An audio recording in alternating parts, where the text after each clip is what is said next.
బేసిక్‌గా ఇక్కడ simple policy either transformation మన కోసం మనం చేసుకోవాలి అనుకుంటాం. లేదంటే వేరే వాళ్ళ ప్రెషర్ వల్లో లేకపోతే వేరే వాళ్ళు ఏదో అంటున్నారనో స్టార్ట్ చేయాలనుకుంటాం.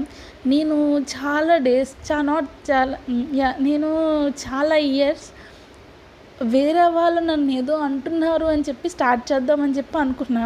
లిటరల్లీ చాలా ఇయర్స్ నేను చాలా ట్రై చేశా. లైక్ డిఫరెంట్ మెథడ్స్ ట్రై చేశా. చిన్నప్పటి నుంచి నాట్ ఓన్లీ ఒక ఏజ్ వచ్చినప్పటి నుంచి కాదు, చిన్నప్పటి నుంచి నాకు ఎందుకో అదర్స్ బయట వాళ్ళు నువ్వు లావుగా ఉన్నావు అని అనడం వల్ల నా మైండ్ అలా సెట్ అయిపోయింది. సో నేను సన్నం అవ్వాలి అని బేసిక్గా నా లైఫ్లో నేను ప్రొఫెషనల్గా కానీ పర్సనల్గా కానీ చాలా అచీవ్ చేసి ఉండొచ్చు. కానీ ఎవ్రీ ఇయర్ నా గోల్ మాత్రం వెయిట్ లాస్, సన్నం అవ్వాలి ఇదే నా మెయిన్ గోల్ అయిపోయింది.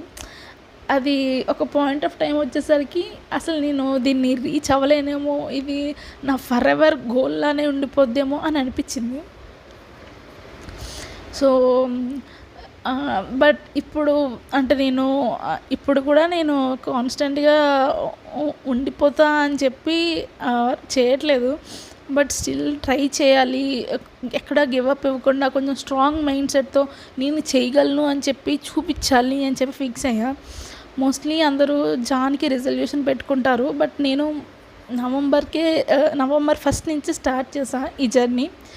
అండ్ ఆల్సో నేను స్టార్ట్ చేయడమే కాదు, అది ప్రూవ్ చేశాక కూడా నేను ఏం చేశాను అన్నది వేరే వాళ్ళకి హెల్ప్ అవ్వాలి అన్నట్లుగా ఈ వీడియోస్ చేస్తున్నాం.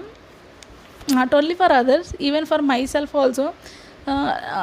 నేను ఒక గోల్ రీచ్ అయ్యాక బ్యాక్ తిరిగి నేను ఎన్ని స్ట్రగుల్స్ ఫేస్ చేశాను, ఎన్ని టైమ్స్ నేను లోగా ఫీల్ అయ్యాను, ఎన్ని టైమ్స్ నేను హ్యాపీగా ఫీల్ అయ్యాను అన్నీ నేను బ్యాక్ తిరిగి చెక్ చేసుకోవచ్చు. నా వీడియోస్ నేనే చూసుకోవచ్చు. వేరే వాళ్ళు చూస్తారనే కాదు, నా కోసం కూడా నేను చేసుకుంటున్నా.